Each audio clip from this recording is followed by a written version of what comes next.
mahirap magkaroon ng kalayaan. Pero mas mahirap din na panatiliin ang kalayaan. Lahat ng tao gustong maging malaya, pero hindi lahat ng tao nagkakasundo. Ano bang ibig sabihin ng kalayaan? Ano ba ibig sabihin na maging free? Ano ibig ba sabihin ng pagkakaroon ng kalayaan? Kaya ngayong umaga, sa patuloy na pangangaral natin sa Aklat ng Galatians, pangalawang sermon pa lang to, sa Aklat ng Galatians, nasa greetings pa lang tayo, pero tutunghayan natin ngayon, ano bang ibig sabihin ng kalayaan ayon sa Biblia?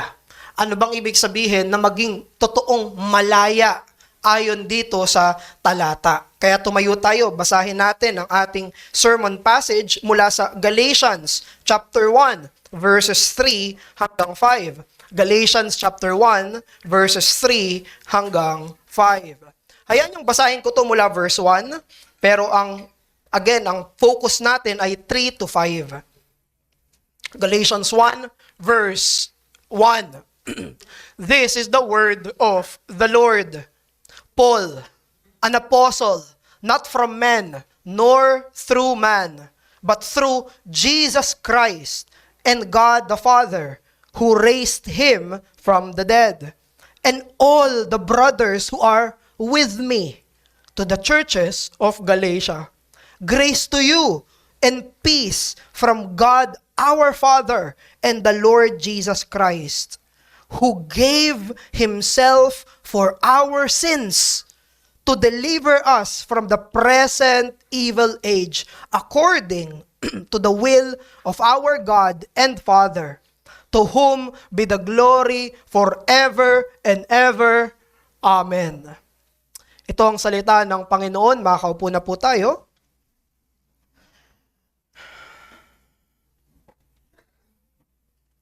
Sinulat ni Apostle Paul, sa greetings pa lang tayo. So ito yung pinakadulo ng greetings. Sa susunod na sermon natin, ito na yung body ng letter ni Apostle Paul. Pero dito pa lang sa greetings, sa pagsisimula pa lang, hayaan yung banggitin natin yung purpose ng letter ni Apostle Paul.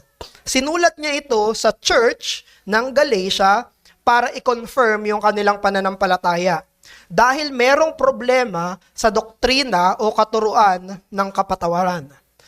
Merong katuruan tungkol sa kapatawaran, merong doktrina tungkol sa pagpapawalang sala, paano tayo magiging malinis sa harapan ng Diyos, paano tayo magiging tama sa harapan ng Diyos, at yung katuruan na yan ang nababahiran sa panahon na to doon sa church ng Galatia.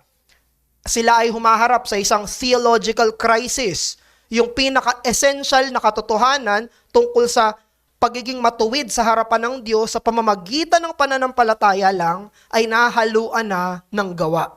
Nahaluan ng seremonya, nahaluan ng maling doktrina. Nabanggit natin before na hindi ba pwedeng okay lang yun? Hindi ba pwedeng dun sa church may tamang doctrine, tapos merong maling doctrine, tapos hayaan na lang yun ni Apostle Paul? May tama naman eh. Pero ang mismong argument niya, ang mismong sinasabi niya, na kapag nahaluan ng maling doktrina, yung katuruan tungkol sa kaligtasan, yun ay magdudulot ng kondemnasyon. Hindi niya pwedeng baliwalain yon. Hindi pwedeng sabihin, okay lang yan, kahit may konting mali o may kahalong mali doon sa ebanghelyo. Hindi niya hinayaan yon. It's a big deal. Isa itong essential matter. It is concerning their eternity. It's about life and death. It's about eternal life. Kaya ito ay inatake ni Apostle Paul, kaya siya sumulat nitong book ng Galatians. At ang culprit ay yung mga Judaizers. Ito yung mga legalistikong Hudyo na ini-insist na kailangan mo munang sundin yung mga seremonya ni Moises para maging Kristiyano ka. Hindi ka full-fledged, hindi ka Kristiyano kung hindi ka magpapatuli. Ayun ay utos ng Diyos sa mga Hudyo sa lumang tipan, sa Old Covenant.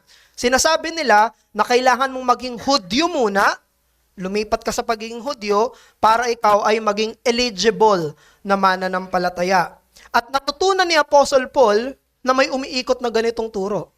Nalaman ng apostol na merong ganitong nangyayari. Kaya sumulat siya ng Galatians. Sinulat niya itong letter na to pinadala niya dun sa church, pinabasa na sa church itong buong letter, itong buong 6 chapters ng Galatian, at binigyan niya ng diin yung kalayaan kay Hesukristo.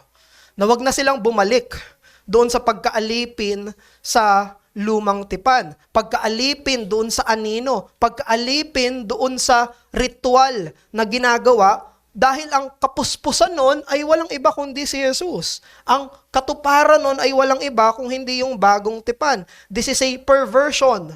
Kaya ang book ng Galatians ay walang iba kung hindi pagtuturo tungkol sa ebanghelyo ng kalayaan. Anong ibig sabihin na maging malaya? Ito yung Emancipation Proclamation, Declaration of Freedom ng isang tunay na mananampalataya. Now, punto tayo sa text natin. Mag-focus tayo sa verse 4. Basahin natin yung verse 4. Sabi ng verse 4, tungkol to kay Jesus, Jesus, who gave himself for our sins, to deliver us from the present evil age according to the will of God, our God and Father.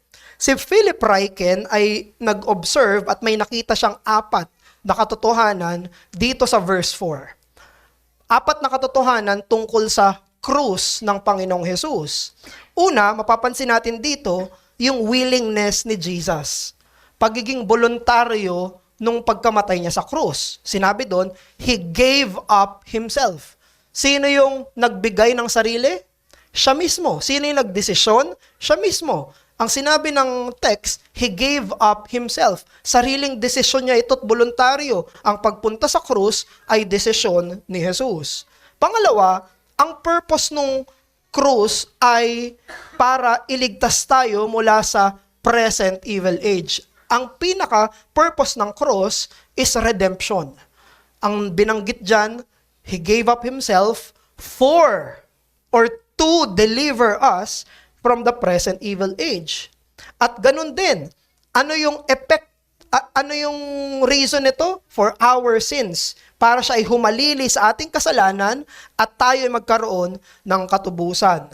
At huli, saan nanggaling yung krus na yon? Saan nanggaling yung mismong ideya na yon? Ang sinabi ng verse 4, according to the will of our God and Father. So, si Jesus ay namatay ng kusang loob. Si Jesus ay namatay para sa ating kasalanan. Si Jesus ay namatay para iligtas tayo sa kasalukuyang masamang panahon. At si Jesus ay namatay ayon sa plano ng Diyos Ama. At dito, mismo sa text natin, magfo-focus tayo dun sa effect. Ano yung effect ng cross ng Panginoong Jesus? Ang makikita natin dito, ito ay parehong substitutionary at sanctifying. Ito ay humahalili. Merong paghalili na katotohanan dito at ganun din, merong pagpapabanal na ginagawa dito. That's what we see in verse 4. Kaya ito yung mensahe natin ngayong umaga. Ito yung message natin. The gospel of Jesus Christ is the truly good news of liberty because it is both substitutionary and sanctifying.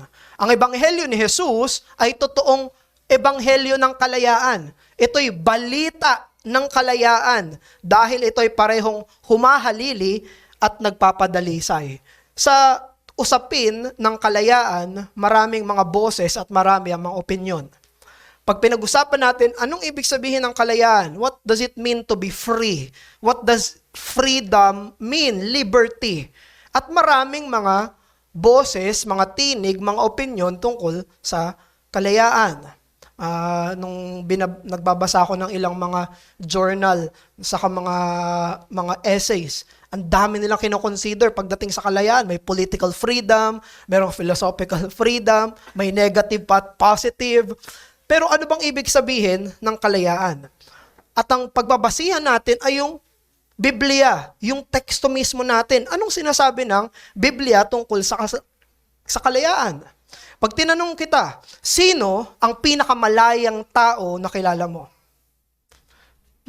Mag-isip ka ng isang tao, isip, itong tao to, itong pinakamalaya. At bakit mo naisip yon? Bakit mo nasabing siya yung pinakamalayang tao? Ba't mo naisip na siya yung may liberty, merong freedom. Sino ba ang totoong may kalayaan? Lahat tayo ay gustong maging malaya. Pero mula saan? Malaya saan? May kalayaan mula saan? At maging malaya papunta saan? Ano nga ba ang liberty? At dito, pinapahayag natin na ang ebanghelyo ang tunay na mabuting balita ng kalayaan. At makikita natin yun sa ginawa ni Jesus. Makikita natin yun dito sa verse 4. Ang may tunay na kalayaan ay ang ebanghelyo dahil ito ay humahalili at ito ay nagpapadalisay. Number 1, it is substitutionary. Sa verse 4, sinabi, ito yung phrase na panggagalingan, who gave himself for our sins. Very important yung, kasi kung sinabi nung text na who gave himself, okay, voluntary yun, pero sinabi for our sins. Give up niya yung sarili niya para saan? Para sa kasalanan natin. Para sa ating mga pagsalansang. Para sa ating pagbali ng utos. Para sa positibong ginagawa nating kasalanan at negatibo na hindi natin ginagawa yung katwiran. Itong expression na ito ay may pagiging voluntary at substitutionary. Humalili on behalf ng mga makasalanang mga tao. Isipin natin, greetings pa lang to. Nagsisimula pa lang si Apostle Paul. Wala pa yung body. Pero dito, nag-iinit na siya. Sinasabi niya na mismo na sa mga maling tagapagturo, sa mga maling ideya tungkol sa ebanghelyo, na ito yung totoong ebanghelyo. Sinasabi niya na sapat si Jesus para sa kasalanan natin. Kasi sinasabi nila hindi sapat eh. Sinasabi nila kailangan mo pang magpatuli, kailangan mo pa nitong ritual para ikaw ay maligtas. Pero sabi ni Apostle Paul, hindi. He gave up himself for our sins. Yun mismo, tapos na yung usapan. Yun na mismo yung ebanghelyo. Merong humalili sa atin. Labas sa Judaismo, labas dun sa mga ritual, merong totoong kaligtasan.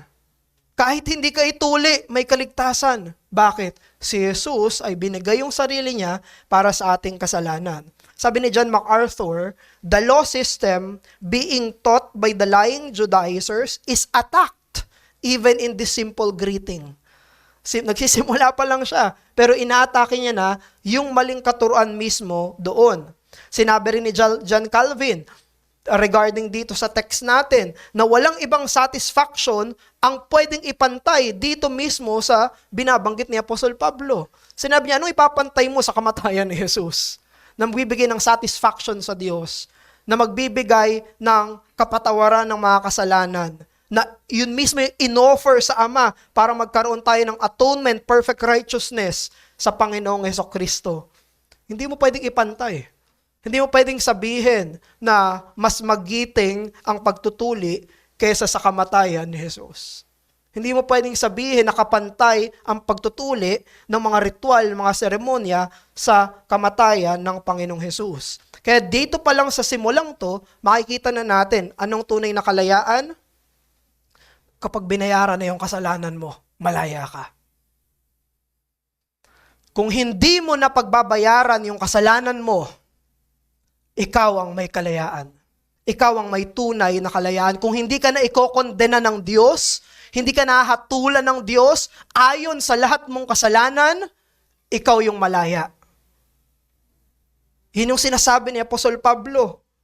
The gospel is truly liberating because Jesus truly died on our behalf and paid for our sins at Calvary. Yung ebanghelyo ay tunay na nakakapagpalaya dahil si Jesus ay totoong namatay. Si Jesus ay totoong pumalit sa pwesto natin at binayaran niya yung kasalanan natin. Hindi niya, natin doon sa Kalbaryo. Pag nanonood kami ng balita ni Lori, marami kami nababalitaan na may mga kriminal na 10 taon na tinutugis ng pulis pero hindi pa nahuhuli. Parang 10 years. Noong mga early 2000 pa sila nakakommit ng crime. Pero, ngayon lang sila nahuli. Ang daming ganyan. Maraming kriminal na nasa labas ng kulungan na hindi pa nahuhuli ng mga opisyal. Nagtatago sila. Hindi pa sila nakukulong. Nasa labas sila ng kulungan, pero ito ang tanong, malaya ba sila? Hindi sila nakulong. Hindi sila nahuli. Nasa labas sila. Pero masasabi mo bang malaya sila? Masasabi mo bang may kapayapaan ako ng isipan? Masasabi mo ba nila sa kanilang konsensya, malaya ako? Kasi wala ako sa loob eh. Hindi pa nila ako nahuhuli eh. Masasabi mo ba na itong taong to, na may ginawang krimen, na tinutugis ng mga pulis, pero wala sa kulungan, nasa labas, will you say, that person is free? Malaya siya. Sinabi ng Proverbs 28 verse 1, the wicked flee when no one pursues. Ang mga masasama ay tumatakbo kahit wala namang humahabol. Dahil alam nila, isang araw sila'y hahatulan. Alam nila na mayroong Diyos na banal. Alam nila na mayroong paghatol na darating. Alam nyo, walang tunay na kalayaan sa mga makasalanan. Dahil alam nila na sila'y hahatulan ng Diyos. Kahit na akala nila malaya sila. Dahil wala pa sila doon sa judgment day. Akala nila malaya sila. Pero ang sanlibutan to ay nagmamayabang. Ang sanlibutan to ay nagmamalaki na sila'y merong kalayaan. Na para bang hindi sila hatulan ng Diyos. Pero sino nga bang tunay na malaya? Sila na hindi nahatulan. Silang mga kayang maglakad sa harapan ng mga pulis dahil alam nila hindi sila uhulihin.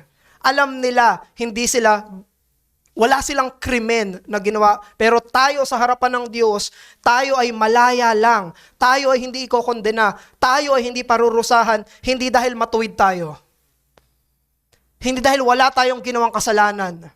Hindi dahil puro tayo, hindi dahil dalisay tayo, hindi dahil wala tayong dumi.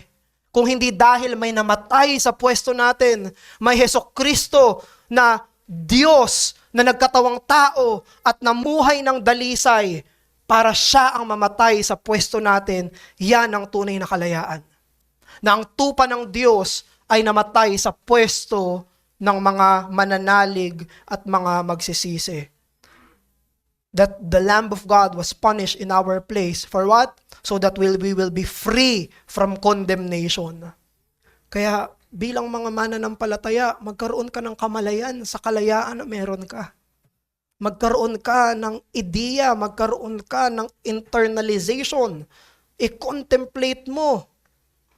May kalayaan ako. Hindi na ako parang kriminal na tinutugis ng Diyos. Na hindi palang pinarurusahan. Malaya na ako, pwede ako humarap sa Diyos at alam ko hindi niya ako parurusahan. Na hindi niya ako ibubulid sa walang hanggan. Bakit? Dahil namatay si Jesus. He gave up himself for my sins. Mananampalataya. Itong verse 4 ang kilalanin mo. Itong verse 4 ang alalahanin mo. Ang lahat ng kasalanan mo ay binayaran ni Jesus. Pwede mo angkinin yan. Pwede mong sabihin, Jesus gave up himself for my sins. Kaya't umiyak ka at magpuri ka sa Diyos dahil malaya ka na sa lahat ng kasalanan mo na binura dahil si Jesus ang nagdusa.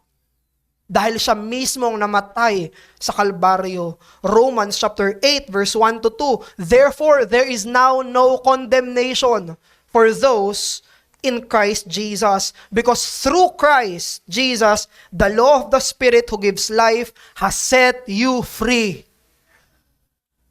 from the law of sin and death. Namamalayan mo ba kung ano ang tunay na kaluwalhatian at bigat at kalayaan na dinulot ng Kalbaryo? Ito ang tunay na kalayaan na lahat ng kasalanan mo ay bayad na. Na ang lahat ng mga dumi mo ay nilinis na. Na ang lahat ng mga hindi mo pagsunod ay burado na sa harapan ng Diyos. Ito ang tunay na kalayaan. Na kapag tinignan ng Diyos ang moral at spiritual profile mo sa harapan niya, alam mo, ang nakikita niya ay walang dungis. Walang dungis. Walang sala. Pero alam ng Diyos, dahil ito sa humalili. Dahil ito kay Hesukristo. Alam ng Diyos, plano niya yon. Sinabi ng verse 4, according to the will of our God and our Father. Plano niya na palayain ka. Plano niya na maligtas ka.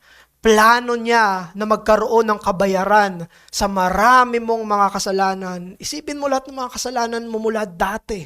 Isipin mo marami mong kasalanan laban sa Diyos, sa iyong pamilya. Kasalanan mo bilang isang tatay. Kasalanan mo bilang mister. Kasalanan mo bilang misis. Kasalanan mo bilang anak. Kasalanan mo bilang kapatid. Kasalanan mo sa harapan ng Diyos. Kasalanan mo sa 10 utos. Kasalanan mo sa lumang tipan, sa bagong tipan. Kasalanan mo bilang lalaki. Kasalanan mo bilang babae. Isipin mo, lahat yon burado na. Malaya ka na, Kristiyano. Hindi mo na pagbabayaran ng lahat ng yon. Dahil kay Jesus. Dahil siya yung substitute. Dahil siya yung pumasan ng lahat ng mga kasalanan mo. Malaya ka na. Kaya't purihin mo ang Diyos. Dahil yun sa substitutionary atonement. Pero kung ikaw ay wala pa kay Jesus, kung ikaw hindi pa nagsisisi, hindi ka pa nananampalataya, hindi mo pa sinisimulan, yung unang hakbang ng pagiging Kristiyano, masasabi mo bang malaya ka? Masasabi mo ba na may kalayaan ka? Kung hindi ka Kristiyano, tapos tinitignan mo yung mga Christian, parang hindi sila malaya. Ikaw ba may tunay na kalayaan? Masasabi natin na hindi. Hindi. Dahil nakaamba pa sa'yo yung sarili mong kasalanan. Kung hindi ka pa Kristiyano, wala ka pa kay Kristo, ikaw magbabayad ng sarili mong kasalanan. Pagbabayaran mo yun sa harapan ng Diyos. Haharap ka isang araw sa Kanya. Pero may mabuting balita. Ngayon ang araw ng kaligtasan. Lumapit ka na may pagsisisit pananampalataya at tanggapin mo yung tunay na kalayaan na dulot ng persona at gawa doon sa Kalbaryo ni Hesukristo. Merong 2 lalaki na nanghuhuli ng, ano bang Tagalog ng duck? Itik? Pato. May nanghuli sila ng pato. Nasa bushes sila. Habang nagda-duck hunting sila, bigla nilang nagkaroon ng sunog. Bushfire. At pag nagkaroon ng sunog, doon sa mga lugar na yon, mabilis yun kumalat, sumisiklab yun. At tumatakbo sila palayo doon sa sunog na papalapit na sa kanila. Kumuha ng posporo. Nagmamadali sila habang tumatakbo, kumuha siya ng posporo. Kumuha siya ng pangsindi. At ang unang-unang ginawa niya, habang tumatakbo sila palayo dun sa sunog na papalapit sa kanila, sinindihan niya yung mga damo sa paa nila. At nung sinindihan niya yung mga damo sa paa nila, nasunog ng mabilis yung nakapalibot sa kanilang mga damo. At ang ginawa nila, natili sila doon sa sunog ng mga damo. At nung papalapit na ng papalapit, yung rumaragas ang apoy, hindi sila nasunog. Kasi yung tinutungtungan nila ay sunog na. Hindi na masusunog ang sunog na. Hindi na masusunog yung sunog ng pwesto na damo. Yun yung ginamit ni Paul Zal na illustration para ipakita yung kalagayan natin sa harapan ng Diyos. I quote, sabi niya, "The law is like the brush fire. I cannot escape it. But if I stand in the burned over place where the law has already been burned its way through, I will not get hurt. Not a hair on my head will be singed. The death of Christ is the burned over place. Then I huddle, hardly believing, yet relieved. Alam niyo kung bakit hindi na tayo masusunog? Alam mo kung ba't niya tayo parusahan? Dahil nakatungtong tayo kay Jesus na pinarusahan na. Hindi ka na parurusahan kung nakatungtong ka sa pwesto na sinunog na. Kaya lang nakaligtas itong dalawang magkaibigan na to dahil yung tinutungtungan nila ay sunog na. Hindi na pwedeng sunugin yung sunog na. At bilang mananampalataya, hindi na tayo parurusahan ng Diyos dahil nakatungtong tayo kay Jesus. Siya ay pinarusahan na, kaya't hindi na tayo parurusahan. Hindi mo na kailangan matakot sa kondemnasyon ng Diyos dahil siya ay kinondena na. We are standing on the burnt over place. Sabi ni Paul Zal, the death of Christ is the burnt over place. Sino ang tunay na malaya? Sila na hindi na masusunog. Sila ang tunay na malaya. Dahil nakatungtong sila sa nasunog ng tungtungan. Pangalawa, hindi nagtatapos doon. Ang ebanghelyo ni Jesus ay may totoong kalayaan dahil hindi lang ito humahalili, ito rin ay nagpapabanal, nagpapadalisay, sanctifying. The purpose of the cross is our transformation to the holy character of God. Hindi lang substitutionary, kundi sanctifying din. Kaya ang sinabi sa text natin, ang sinabi dun sa passage natin, He gave up Himself for our sins, tapos tinuloy, to deliver us from the present evil age. Now, pag-usapan natin yung present evil age, kasalukuyang masamang panahon. Ang ibig sabihin nito, nung nag-search ako na isang commentary, sabi doon, ang opposite ng evil ay good. Oo nga naman, common sense. Kaya ginamit ng author na kasalukuyang masamang panahon dahil kabaligtaran nito ng kabutihan. Pero ang ibig sabihin nito, ito ay isang realidad o realm ng pagkamakasalanan hindi lang ng isang individual, kung hindi ng buong sanlibutan. Isa itong katotohanan ng kasamaan at pagkakaisa ng buong mundo laban sa Diyos. Present evil age. Kasalukuyang kasamaan ng panahon. Sabi ng 2 Corinthians 4:3-4, naaalala nyo, sabi ni Apostle Paul, na itong mundong ito ay nasa ilalim ng pambubulag ng Diyos ng mundong to. Ibig niyang sabihin si Satan. Sabi niya, whose minds the God of this age has blinded, who do not believe, lest the light of the gospel of the glory of Christ should shine on them. Maliban na magningning yung ebanghelyo ni Jesus, ang sanlibutan ito ay bulag dahil sa pamumuno ng Diyos ng sanlibutan to. Sino yung Diyos ng sanlibutan to? Si Satanas. Kasamaan. Paglaban sa totoong Diyos. The fallen world is blinded and corrupted. Pag sinabi ng Bible na present evil age, ito ay isang realidad kung saan totoong kasalanan, kamatayan at paghahari ng dyablo. Ephesians chapter 2 verse 1 hanggang 3. Ito yung collective life at culture kung saan ang Diyos ay hindi tinuturing na Diyos. Kung saan kinakarakterize itong sanlibutan ng self-righteousness, self-centeredness, self-satisfaction, self-promotion. Ang ibig sabihin nito ay ang buong buhay ng mga tao na hindi tinitingala ang Diyos. Na ang Diyos ay binabaliwala. Pero, ang maganda dito sa verse 4, sinabi, kaya namatay si Jesus para i-deliver tayo mula dito. To deliver us from this present evil age. Ito yung realidad. Doon tayo sasagipin. Sasagipin tayo sa makasalanang sistema ng mundo. Sa makasalanang sistema ng eon na ito, ng panahon na ito. Namatay si Jesus para sagipin tayo sa kapangyarihan ng buong makasalanang sangkatauhan. Namatay si Jesus para iligtas tayo sa ganitong uri ng lifestyle. Sa ganitong uri ng pamumuhay.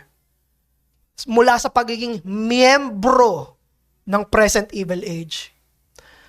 Labas kay Jesus, miyembro tayo nito. Miyembro tayo ng present evil age. Kaya dumating si Jesus, ang bitbit niya ay panibagong panahon. Ang bitbit niya ay panibagong eon.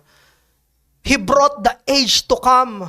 Dumating siya para dalhin ang bagong sanlibutan dito mismo sa panahon natin. Nung dumating ang Panginoong Jesus, nagtagpo yung kasalukuyang masamang panahon at yung bagong sanlibutan na totoong magko-consummate sa second coming.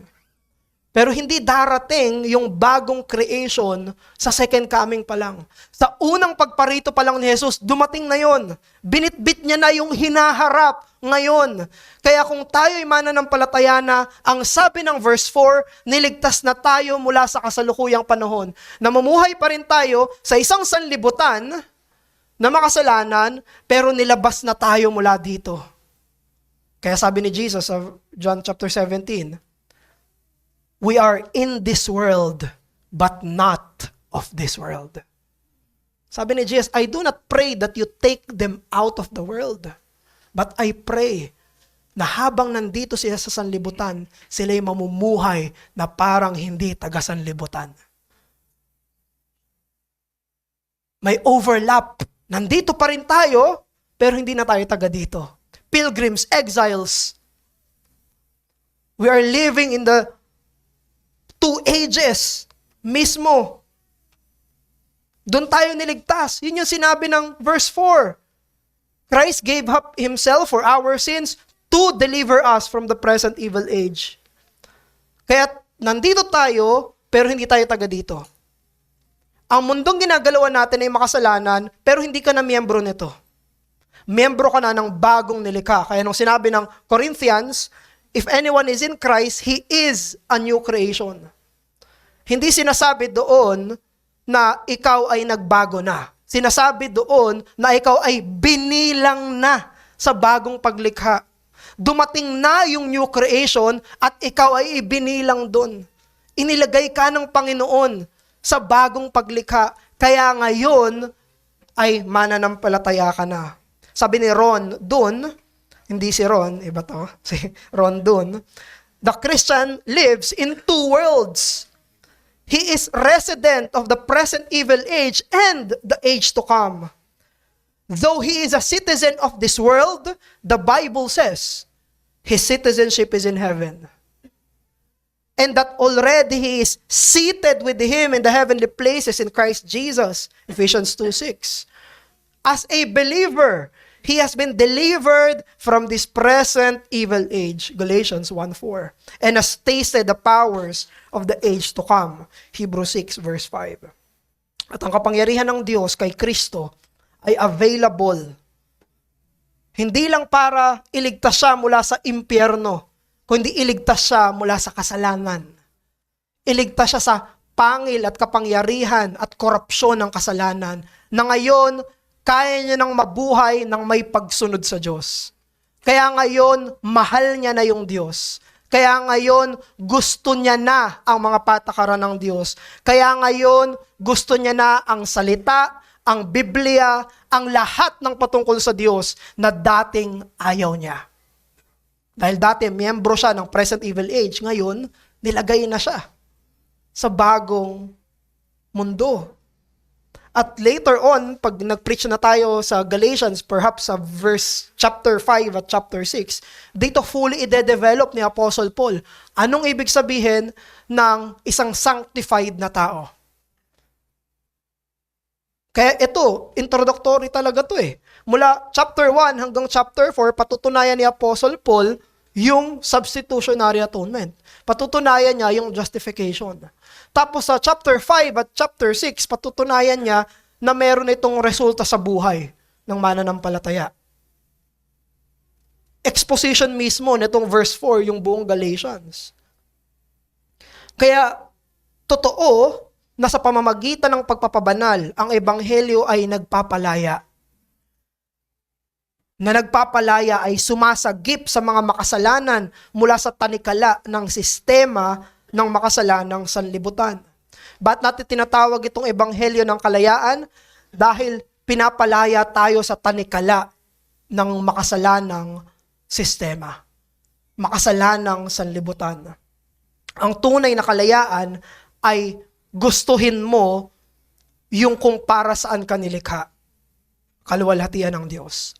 Ang tunay na kalayaan ay yung mahalin mo yung tunay na disenyo sa'yo.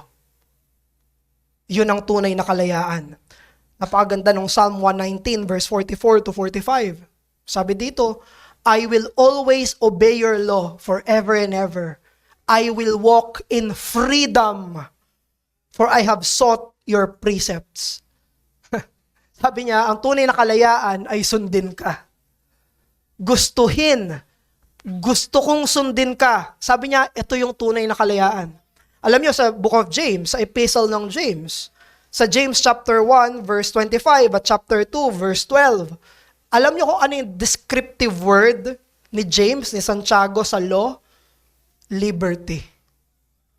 2 beses siya ginamit sa letter niya. Law of liberty. Batas ng kalayaan. Galatians chapter 5 verse 1. Later on, for freedom Christ has set us free. Stand firm therefore and do not submit again to the yoke of slavery. Mula sa kalayaan, tayo ay pinalaya. Kaya ang kalayaan at ang kasalanan ay magkabaliktad. Hindi mo pwedeng sabihin na nasa ilalim ka ng kasalanan pero malaya ka. Kasi ang sabi mismo ng scripture, kapag naka-Jesus ka, gusto mo ang pagsunod. At yun ang tunay na kalayaan. Hindi pwedeng sabihin na nagkakasala ako, this is life. This is freedom. Malaya ako. Hindi mo pwedeng pagsamahin yung dalawang salitang yun. Hindi mo pwedeng sabihin na ang kalayaan na magkasala ay totoong kalayaan. Sabi ng 1 Peter chapter 2 verse 16, live as free people, but do not use your freedom as a cover-up for evil. Sabi niya, mamuhay ka bilang malaya, pero wag mo gamitin yung kalayaan bilang pangtaklob sa kasalanan para sabihin na pwede mong gawin yung kasalanan. Hindi pwedeng pagsamahin, sabi ni Apostle Peter. Kasi ang sabi ng Galatians, niligtas tayo mula doon sa kasalanan ngayon. Galatians 5:13, you, my brothers and sisters, we were called to be free. But do not use your freedom to indulge the flesh. Rather, to serve one another humbly in love. Pareho sila. Malaya ka, wag mo gamitin yung kalayaan mo para magkasala. Hindi synonymous ang pagkakasala at kalayaan. Hindi mo sila pwedeng pagsamahin. May dalawang maling ideya ng kalayaan sa mundong to. Dalawang tanikala, dalawang kadena, na sinasabi nila, ito ang kalayaan pero hindi tunay na kalayaan. Una ay yung licentiousness at ang pangalawa yung legalism. Yung licentiousness sinasabi na tunay kang malaya kung pwede mong gawin ang lahat ng kasalanan na gusto mo. Kadena yan. Hindi yan tunay na kalayaan. Kahit anong sabi ng sanlibutan na, hindi, nagagawa ko ano yung gusto ko, kahit nakasalanan yon, tunay na kalayaan to. Hindi. Yun ay tanikala. Yun ay kadena. Pero pangalawa, na maling ideya rin ng kalayaan ay yung legalismo. Dahil ang sinasabi ng legalismo, gagawin ko kung ano yung mga kailangan kong gawin para magawa ko kung ano yung gusto kong gawin. Yun ang legalismo. Gagawin ko lang dahil kailangan para magawa ko kung ano yung gusto ko. Magkahiwalay yung kailangan niyang gawin at yung gusto niyang gawin. Yan ang pangalawang tanikala yan. Ang isda ay pinakamalaya kapag masaya siya sa tubig. Ang isda ay pinakamalaya kapag masaya siya sa tubig. Kapag ang isang isda ay gustong-gusto niyang mabuhay sa lupa, masasabi mo bang malaya siya? Gusto ko sa lupa, gusto ko ng kalayaan, gusto ko mabuhay hindi sa tubig, gusto ko mabuhay doon sa lupa. Ang isang isda na gustong mabuhay sa lupa ay may problema. Dahil hindi siya nilikha para sa lupa, nilikha siya para sa tubig. Pero ganun din, hindi malaya ang isang isda na nasa tubig nga, pero hindi naman kontento. Sinabi niya, kailangan ko mabuhay dito eh. Kasi, pag wala ako dito, hindi ako mabubuhay eh. Pero totoo, gusto ko sa lupa. Hindi rin malaya yung isang isda na nasa tubig nga, pero ayaw naman sa tubig. Alam nyo, ang kamatayan ni Jesus ay nagpapabanal. At ang ibig sabihin ng kamatayan ni Jesus na nagpapabanal, sa Ebanghelyo, kinuha na yung kagustuhan nating magkasala at binigyan na tayo ng pusong gustong sumunod. Our hearts of stone were removed and a heart of flesh was given. Na yung affections natin ay binago na para mahalin at gustuhin at magkaroon ng kasiyahan sa tamang dapat nitong paglagyan. Kaya ang mga Kristiyano, kapag siya'y naligtas na-relocate na siya sa new creation. Na-relocate na siya sa new age. Siya na ay may binagong kaluluwa. Gusto niya na sa Diyos. Hindi niya na sinasabing malaya ako pag wala ako sa Diyos. Hindi niya na rin sinasabi na kailangan ko lang na nandito sa Diyos pero yung puso ko nasa iba. That's not the Christian gospel. Hindi yan ang Kristiyanong ebanghelyo at hindi yan kalayaan. Hindi kalayaan na gusto mo sa kasalanan, kadena yan. Hindi rin kalayaan na sinasabi mong nasa faith ako pero ang heart ko nasa labas ng faith. Ang heart ko nandun sa kasalanan. Kailangan ko lang nasa church, kailangan ko lang basa ng Bible, kailangan ko lang gawin lahat ng to. Pero yung puso ko, wala dito. Nasa labas nito, hindi kalayaan yan. Ang tunay na kalayaan ay isang pusong gusto ang Diyos. Pusong masaya sa Diyos. Pusong gusto ng pagsunod sa patakaran ng pinakamamahal niyang Ama, Anak, at banal na Espiritu.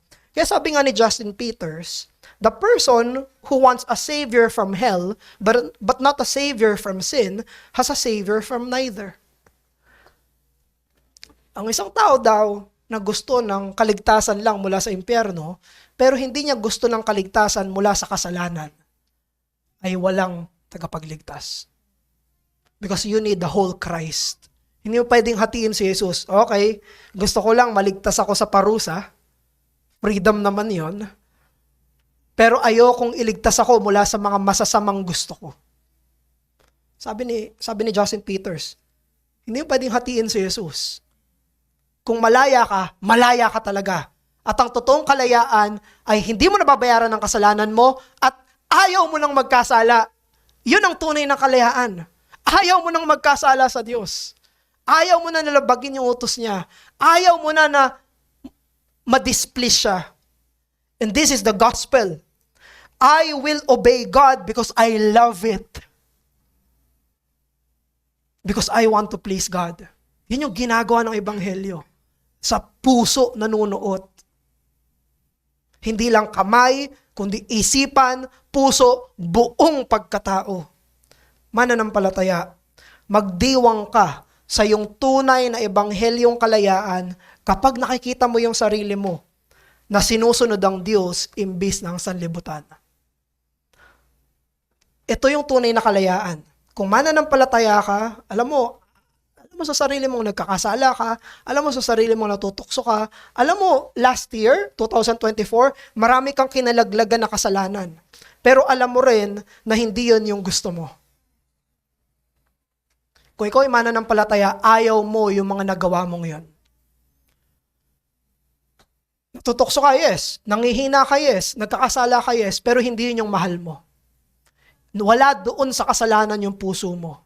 Dahil meron ka ng bagong puso. Alam mo kung anong gusto mo? Ang Diyos. Kung ikaw ay mananampalataya na, pinakamasaya ka kung kailan pinakasumusunod ka.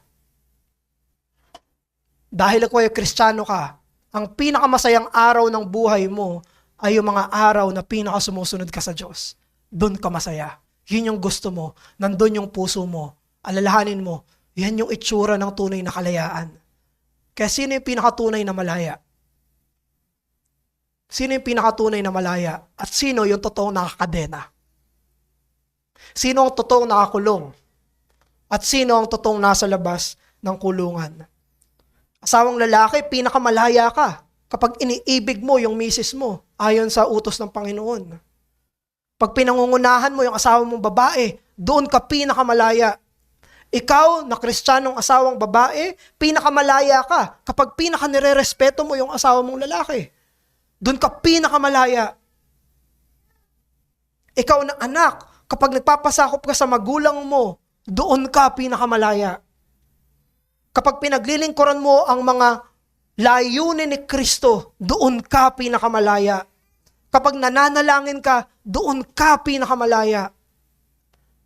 Kapag nasa salita ka ng Diyos, doon ka pinakamalaya. Kapag sumasamba ka, yan ang tunay na kalayaan. You are freest and happiest when you most love God and His commandments. Muli, tatanungin ko, sino ang totoong malaya?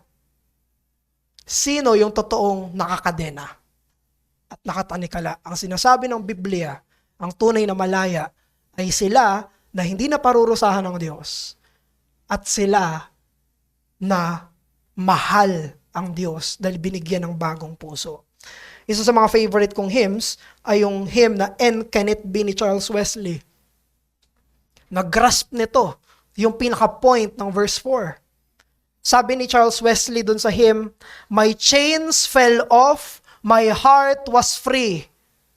I rose, went forth, and followed thee. Yun mismo yung ideya. Bumagsak yung tanikala ko, bumangon ako, at sinundan ko ang Diyos. That is freedom. Nalaglag yung kadena ko, tumayo ako, at sinundan ko ang Diyos. Yan ang tunay na kalayaan. Bilang pagtatapos, ito yung sinabi ng Panginoong Jesus, John 8:36. So if the Son sets you free, you will be free indeed. Manalangin tayo. Ama namin, maraming salamat po sa oras na kami nakapag nilay sa ilalim ng iyong banal na salita. Tulungan niyo kami, O Diyos, anong ibig sabihin ng tunay na kalayaan at matagpuan namin ito kay Jesus. At makita namin ito, O Diyos, sa Ebanghelyo. Makita namin, O Diyos, huwag kami magpalinlang sa mga maling definisyon ng kalayaan, O Diyos. Tulungan mo kami. At bigyan mo kami ng Kristiyanong kalayaan. Ayaw namin, O Diyos, ng peking kalayaan. Ayaw namin, O Diyos, ng laya-layaan lang. Ayaw namin, O Diyos, na para kaming kriminal na tinutugis at sasabihin namin malaya kami. Tulungan mo kami na makita ang kaluwalhatian ng Ebanghelyo. Binayaran na ng anak mo ang kaligtasan namin. At kami ay pinababanal mo ayon sa iyong biyaya. Papuri sa iyo, O Diyos, ikaw ang Diyos ng kalayaan sa pangalan ng persona ng kalayaan ng Panginoong Jesus. Amen.